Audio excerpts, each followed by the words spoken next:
This is not a golden Polish autumn in the economy, and it could get even more expensive. Economists leave no illusions when reading the data for the third quarter of this year, and they predict that Christmas is also expected to be expensive. On top of that, there are layoffs. Things are going badly in the construction industry, as well as the automotive industry in Poland. How hard will we have to tighten our belts? Today I took a closer look at the situation. It's expensive. You can see that everything has become more expensive. We used to do our shopping for much cheaper. Now a trip to the store is 200 to 300 zloty. So expensive. It's expensive.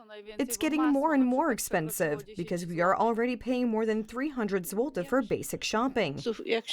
I think that when you look at 100 zloty a few months ago, you could buy something for it. And now you buy a little something and you've already spent it all. It's done quite sneakily, but prices are rising. There is no revalorization or compensation, even when it comes to the rate of inflation.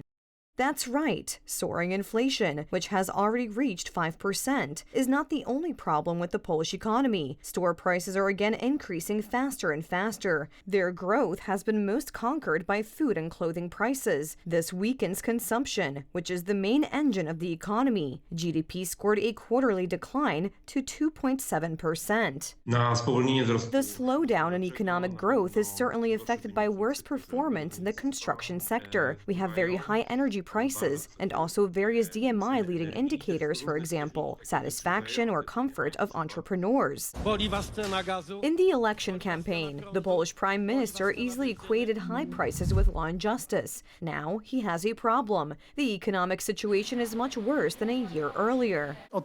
This is what will determine whether the next generation will be able to develop in a peaceful way. The opposition has no doubt that the difficult situation in the economy could have been avoided, and everything is the result of bad government decisions. It started with the elimination of energy shields that shielded Poles from high gas and electricity bills. It also abolished zero VAT on food, which was kept at zero under the Law and Justice government, and all this is reflected in the wallets of Poles. They knew it would end like this, and yet they did it. They didn't want to protect Poles from price increases.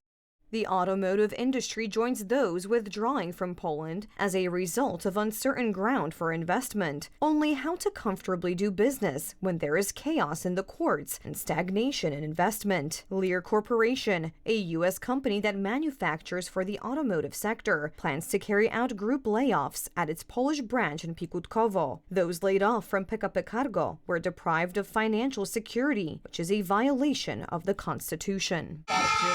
They were supposed to get severance pay, and their certificates of employment have a provision that PKP will pay them when it has the money. The severance pay was not paid to the employee by the date of termination of employment due to the financial difficulties of the plant. These are pathological phenomena, and although we pessimistically assumed the governing abilities of the civic coalition, we did not think it would be as bad as it is. It can be said that they are breaking all records of irresponsibility here.